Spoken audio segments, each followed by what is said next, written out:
Bonjour Jean-François Gomez, nous sommes ici au stade Loujniki de Moscou. L'équipe de France rencontre demain pour son troisième match de poule le Danemark. Alors quel est l'enjeu de cette rencontre, sachant que l'équipe de France est déjà qualifiée pour les huitièmes de finale? Alors l'enjeu est clair, c'est la première place qui me permet quand même d'éviter a priori la Croatie qui devrait finir première du groupe D et qui a laissé la meilleure impression dans ce groupe. Donc objectif clair, c'est la victoire ou le nul évidemment, même si au départ les Bleus visent la victoire bien sûr, pour essayer de terminer premier et d'avoir gardé une dynamique un peu dans ce parcours de Coupe du Monde.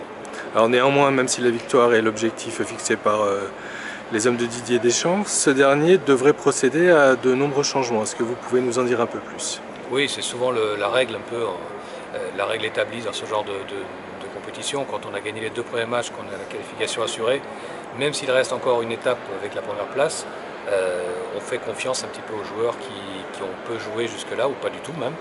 Et on laisse un petit peu les cadres, ceux qui ont beaucoup donné, ceux qui ont aussi des cartons, qui risquent une suspension. Donc voilà, on essaye de ménager un petit peu l'équipe titulaire, entre guillemets, et donner un peu la chance aux autres. Et c'est ce qui devrait y arriver aujourd'hui, avec sans doute 6 changements dans la composition d'équipe. Alors il y a quelques semaines, le sélectionneur danois avait un petit peu piqué l'équipe de France. Est-ce que ça peut être un motif de motivation supplémentaire pour les hommes de Didier Deschamps? Oui, sans aucun doute. Beaucoup de jeunes joueurs dans cette équipe de France qui ont été peut-être un peu marqués par cette sortie du sélectionneur, qui est allé jusqu'à parler de la couleur des cheveux des joueurs, dire que c'était pas une bonne équipe. Donc voilà, je pense qu'eux tous, en tout cas, ont retenu ça. Et ils ont envie de montrer sur le terrain, en tout cas, ce qu'est une bonne équipe.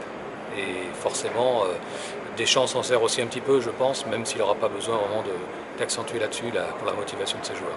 Eh bien merci beaucoup. Rendez-vous demain donc pour cette dernière rencontre de phase de poule de l'équipe de France face au Danemark. Une rencontre à suivre en direct sur nos sites.